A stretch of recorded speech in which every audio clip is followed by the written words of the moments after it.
কবরের পাশে কত বড় একটা সাপ, দেখেন আপনারা একটু খেয়াল করেন, কত বড় একটা সাপ কবরের ভিতরে ঘুরঘুর করতেছে, ঘুরতেছে চারিদিকে। আর এই সাপটাকে সবাই দেখতেছে। আপনারা দেখেন এই কবরের ভিতরে সাপটা কত দিন ধরে, কত বছর ধরে এই কবরের ভিতরে, এই কবরের আশেপাশে সাপটা ঘুরতেছে।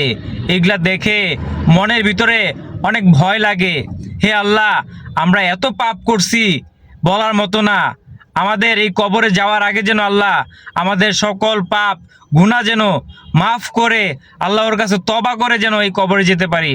আপনারা দেখেন এই কবরে ভিতরে সাপ ঘুরতেছে, আর এই সাপটা দেখার জন্য কত মানুষ দেখতেছে কবর ভিতরে সাপ। চিন্তা করছেন ভাই একবার? মনের ভিতরে আসলে সত্যি অনেক ভয় ঢুকে যায়। আমরা এত পাপ করছি বলার মতো না। আমরা যেন সকল গুনাহ মাফ করে যেন এই কবরে যেতে পারি। আর এই কবরে যে আছে তাদের জন্য আপনারা সবাই বেশি বেশি দোয়া করবেন যেন তাদেরকে আল্লাহ জান্নাতবাসী করে। ভিডিওটা শেয়ার করে অন্য কাউকে দেখার সুযোগ করে দিবেন।